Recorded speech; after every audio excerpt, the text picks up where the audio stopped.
All right, our first step in Article of the Week number 2 is to read the article. We're going to annotate human hierarchy.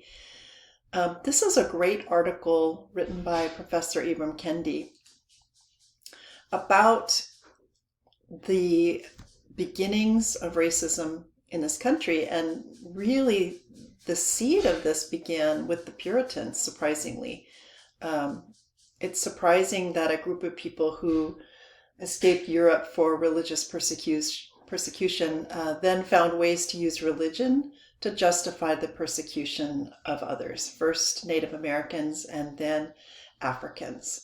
And he's a historian, and this is an excerpt from one of the chapters in his book, Stamped from the Beginning, which I'm making my way through. It's a very long book, but there's some really interesting things in this chapter, in this article, in this excerpt, that connect to the Puritans and talk about where they got their ideas about creating hierarchy in their society. And what's going to be useful about this is once we kind of get an insight into this, we can see how these ideas then made their way into the Constitution. And these are issues that we still struggle with today as a result. So the seed of racism, the seed of hierarchy, of human hierarchy, were planted at the very beginning of our country. So our job here is to read through the article and highlight the main idea. Now, one of the things that we're learning this quarter, and really throughout the year, is that real writers often begin their articles with personal narratives or narratives, summaries or background knowledge, and you're really going to see this here. The first 5 chapters of this article bring the reader up to date on the story of the Puritans, really of Plymouth Plantation, the story that we just read. It talks about how the Puritans put religious figures in charge. So they really created what we would call a theocracy. So the first 5 chapters kind of bring us up to date on that story. And it's really not until, not for first 5 chapters, first 5 paragraphs. It's really not until the 6th paragraph that we start to get to the main idea. So our first job here is to highlight what we think the main idea of the article is, and we're going to highlight that in pink. The next job that we have is to then look for supporting ideas. And as you guys know from your own writing, that's usually the topic sentence. So we can look at the following topic sentences in the article for some supporting ideas.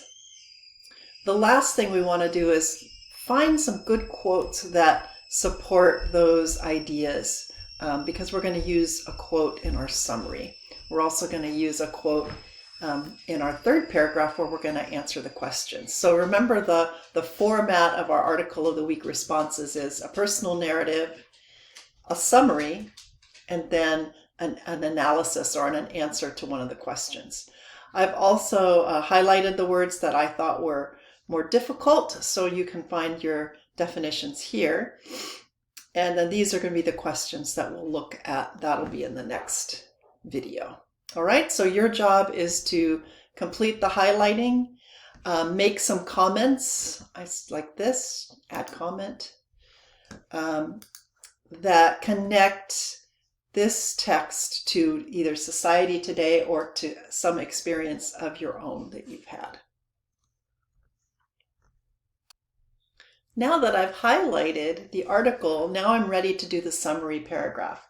Now in our final paper, in our final response, the summary paragraph is going to be the 2nd paragraph. But I want to do that first while the article's fresh in my mind. So I'm going to paraphrase the main idea that I highlighted in pink, and then I'm going to pick 3 supporting ideas and I'm going to paraphrase them or put them in my own words here. So this will be the topic sentence and the body of my paragraph response. Now I'm going to write my paragraph response. And remember, looking at the rubric, your topic sentence, it needs to clearly state the author, title, and main idea. So Ibram X. Kendi, human hierarchy, and then whatever you put here for the main idea. Those are all the things that make up the topic sentence of the summary. And we're going to include that here because this will be the first time in your paper that you're going to be referring to the article. Then we're going to talk about the supporting ideas, and we're going to include a correctly embedded quote. And let me just say, that's one of the 4 ways that we practiced in our notebook 1. If you need to refresh your memory, you can go back and look at your notebook 1. It is not correct to say, a quote that explains this is...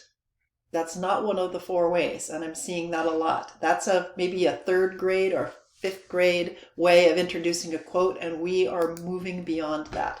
You can say, Kendi explains, comma, using a signal word and a comma. But if you're introducing a quote with the verb to be, that's your signal right away that you are not doing it correctly. All right, so make sure you refer to the rubric so that you have all the elements that you need. No errors in spelling, grammar, or punctuation, especially those compound sentences. So make sure you're either using semicolons to bring 2 independent clauses together, or you're using a comma and a conjunction, because that's what we're working on right now.